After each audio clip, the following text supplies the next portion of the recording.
Good evening, I'm Steve Hensley. Tonight we have some major breaking news out of Pike County. Just about 15 minutes ago, we learned Interblu is no longer coming to Pikeville. City Manager Philip Elswick says they learned funding for the project was not secured and that it is no longer viable. At the time of the announcement back in late 2017, it was described as a Christmas present for Eastern Kentucky. Officials said it would have created nearly 900 jobs for Eastern Kentucky. Folks called it a game changer for the economy in the region. But again, late word in the last few minutes that Interblu will not be coming to Pike County. We are working to gather more information on this and hope to have a complete report and more reaction coming up at 6 o'clock.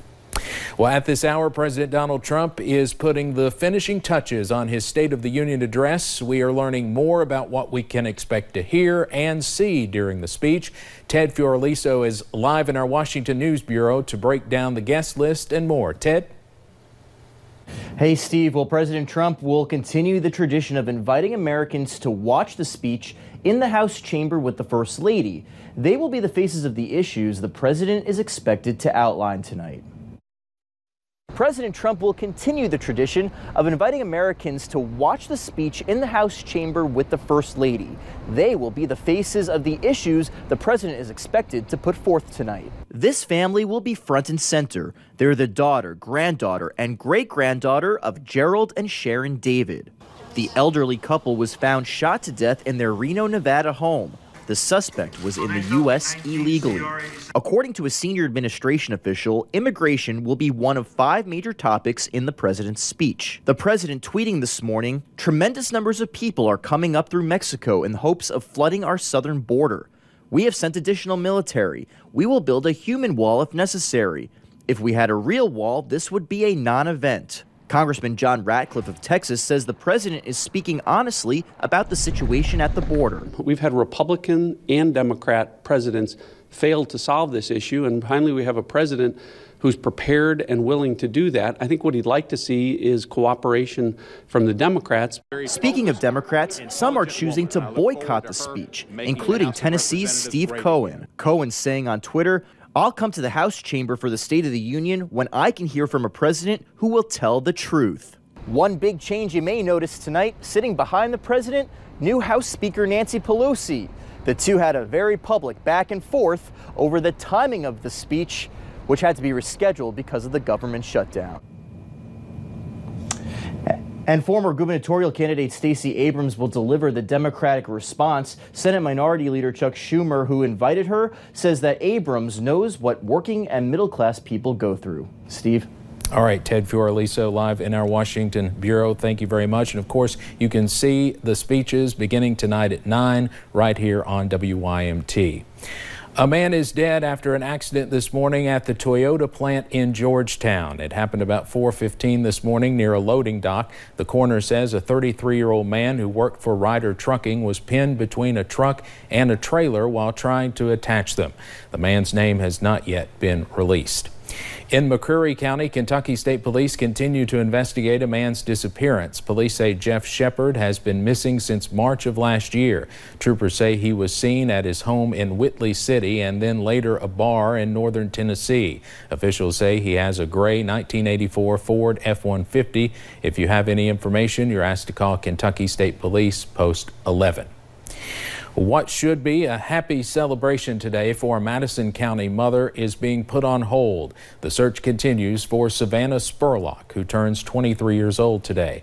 The mother of 4 has not been seen now in more than a month. Police say she went to a home in Garrett County after leaving a bar in downtown Lexington on January 4th. Today we talked to her mother. I urge anybody or everybody to hold close and tight to your loved ones because, I never thought I'd be in this position. Police say they are certain Savannah Spurlock was in Garrett County. They have interviewed the men she was seen with, but no one has been charged. A man who pleaded guilty to killing a Wayne County man learned how long he will spend in prison. A judge sentenced Dylan Mason to 10 years in prison today. Mason received 10 years for manslaughter and robbery and 5 years for tampering with evidence. All of those will run concurrently. Police originally charged Mason with murder in the shooting death of 20-year-old Matthew Young. He pleaded guilty to a lesser charge last month.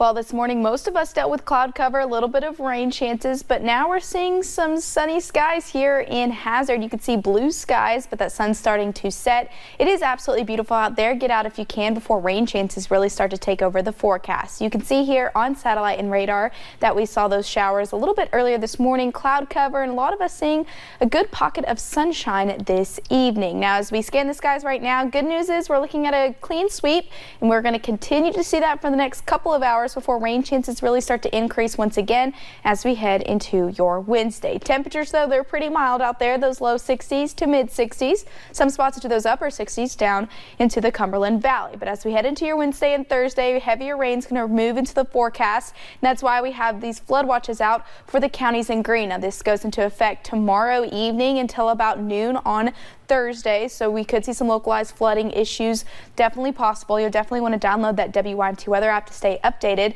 throughout the next couple of days. So heavy rain and warmer temperatures are on the forecast for the next couple of days, but we're also going to cool off again. We'll break down that full forecast coming up in just a little bit. Steve. All right, Paige, thank you. The Bell County Child Support Office is giving parents delinquent on payments an opportunity to avoid jail time. WYMT's Hannah Reynolds talks to administrators about their offer. 227. That is the number of warrants for parents with delinquent payments in Bell County. Everybody on that list has had chance after chance to pay. You get somebody who may be only $300 behind may have only been ordered to pay $25 a month, so you may be talking a year's worth of the neglect. But if these parents will set up a payment plan with the Child Support Office or pay the amount in full, they can avoid jail time. We don't want to put people in jail, and we don't want people to have to look over their shoulders every time they see a policeman or not go to work because they're afraid they'll be arrested. Bell County Attorney Neil Ward says ultimately the goal is to help kids and their guardians get the support they need and deserve. Even though they may be years behind in their child support, they can start now, and they'll actually be helping their children. Parents have until April 1st to contact the Child Support Office to have their warrant removed. In Bell County, Hannah Reynolds, WYMT Mountain News. Officials say there will be more names added to the warrants list for others who have been delinquent. Jurors are still deliberating for a second day now in the trial of a Mexican drug lord. Joaquin El Chapo Guzman is charged with operating a drug smuggling empire that moved hundreds of tons of cocaine north of the U.S. border. Guzman has been in solitary confinement since he was brought to the United States in 2017. He could spend the rest of his life in prison if he is convicted. The political chaos continues in neighboring Virginia, where many of the governor's former allies are calling for him to step down. The crisis began over a racist photo that appeared in Governor Ralph Northam's yearbook. CBS's Tom Hansen has the latest.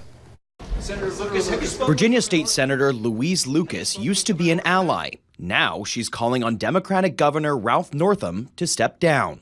I cannot tell you why he hasn't resigned, but I am so praying that he will do that and get it behind us. A stream of Democrats in Washington agree. Right now, my focus is on, again, calling for the governor to step down.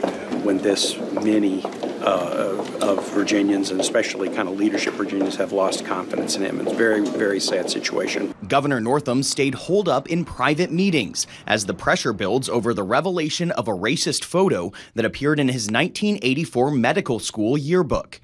Northam now says it's not him in the photo and has so far refused to resign. The president of Eastern Virginia Medical School apologized to minority communities and ordered an investigation into past yearbook pictures. Some are shockingly racist, some are repugnant, and others are unprofessional and inappropriate. Lieutenant Governor Justin Fairfax is next in line for the office if Northam steps down, but he's been swept up in his own crisis, denying an allegation of sexual misconduct dating back to 2004. You don't have to be a political genius to understand that this is a complete smear. His accuser has hired a law firm and is consulting with attorneys on her next step. If Northam resigns, Fairfax would become the second African-American governor in Virginia's history. Tom Hansen, CBS News.